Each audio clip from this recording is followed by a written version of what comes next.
How is transfer factor different from other supplements in the market?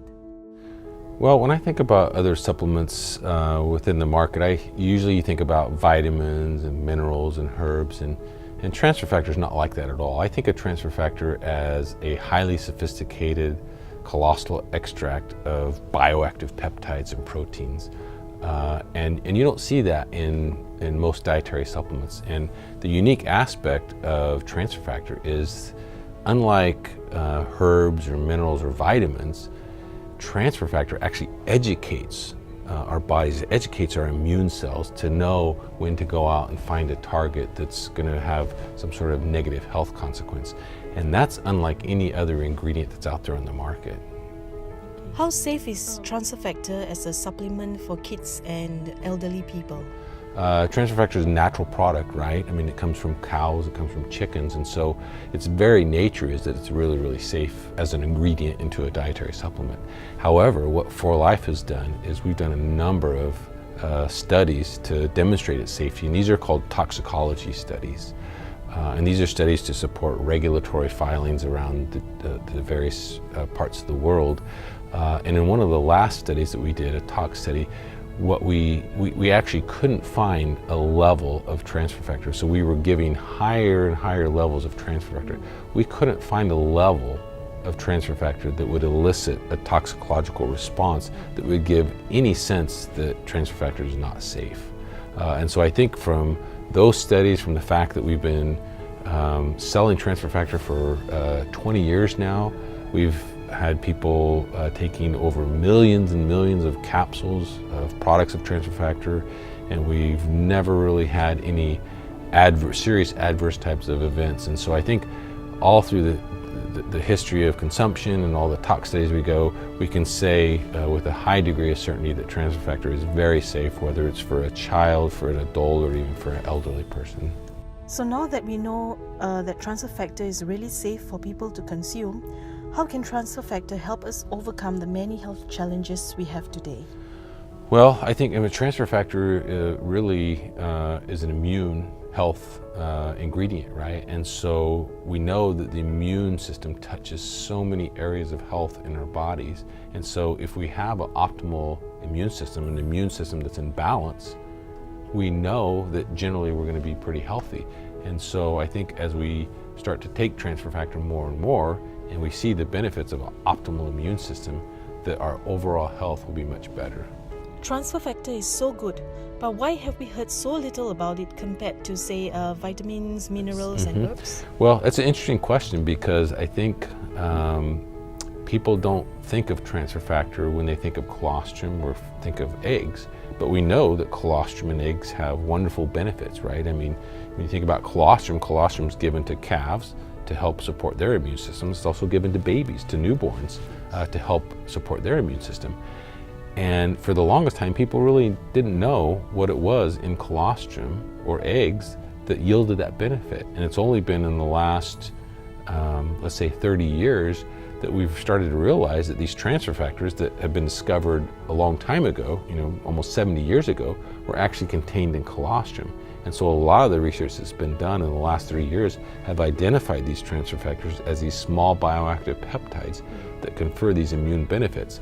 And so in some ways, we knew that there was benefits in the sources of transfer factor. We just didn't know that they were transfer factors. And so the knowledge of transfer factors has only been in the last few decades, compared to things like vitamins, which were, their discovery goes back into the early 1900s.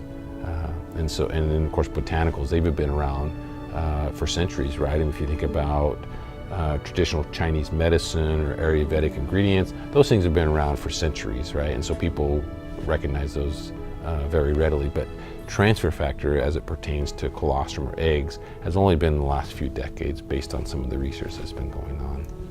There are lots of studies about transfer factor extracted from blood, but there are also transfer factors extracted from the cow colostrum, which is what we have in the supplement. Are these two transfer factors the same?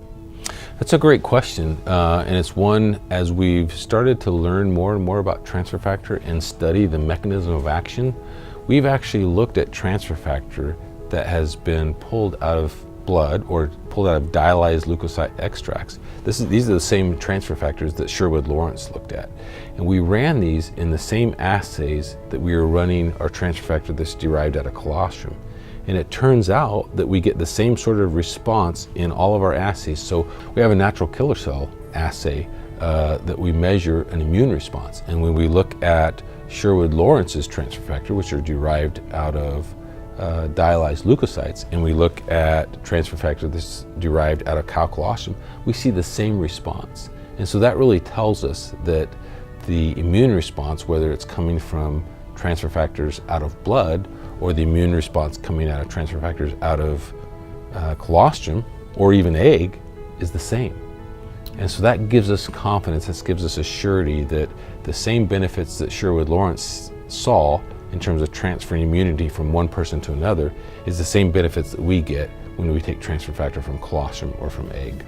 And transfer factors that is injected into human beings and transfer factors that are consumed orally, the results are the same? They can be. It's a different delivery mechanism, and so the prevailing thought in terms of transfer factor that is being orally consumed is that we have in our gut, in our digestive tract, we have these things called parapatches. And parapatches are these ways for transfer factor to get brought from the stomach into the bloodstream. And once they're into the bloodstream, now they're acting as if transfer factors were being injected into our blood. And so there's different mechanisms for transfer factors to get where they need to be. And there's still a lot of work to be done in that respect because obviously when you're taking peptides and proteins and you're ingesting them, there's a lot of things that are going on. But the prevailing thought is that these are being transmitted into the bloodstream through these parapatches. Where do you see transfer factor will be in the next, say, 10 to 20 years from now? Well, I think there's a lot of room for even more discovery. We have a lot of instrumentation now that we didn't have back 10, even 15 years ago. And what it's really allowing us to do is to look at transfer factor at the molecular level, right? And so when you think about back in the 30s and 40s when Dr. Sherwood-Lawrence first discovered transfer factors, no idea what they were. He just knew that they transferred immunity from one person to another, and they were contained in these dialyzed leukocyte extracts. Well, a lot has changed since then, right? We now know what they are. We now know that they are small bioactive peptides and proteins.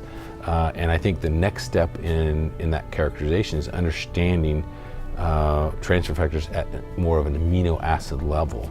And I think as we learn more and more about that and we're able to characterize them at that level, we will learn a lot more new benefits. We might actually even come out with new ingredients. We might have advancements in terms of transfer factor in the next 5 or 10 years. For the benefit of our viewers, what advice would you give them on how to keep their immune system happy?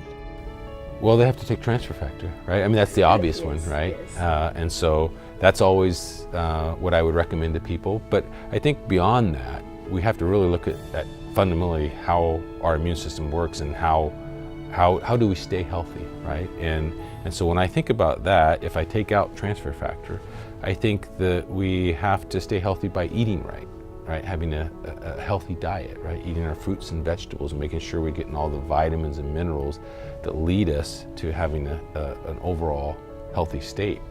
Aside from that, I think we need to exercise. A lot of people in the United States don't exercise, and so we see issues in terms of obesity, and it's because a lot of times their diets are poor and they're not exercising. And so exercising is a huge component in terms of overall health as well as immune system. We know people who exercise more generally have healthier immune systems, and so exercise is a really key component as well. And then I would say probably the third component is getting adequate amounts of sleep.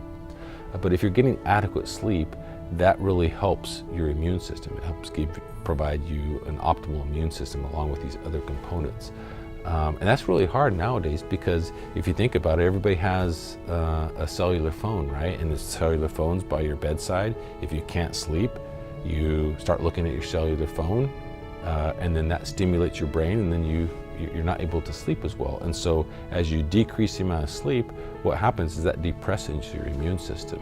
And so when you put all these things together, you are essentially creating a weakened immune system.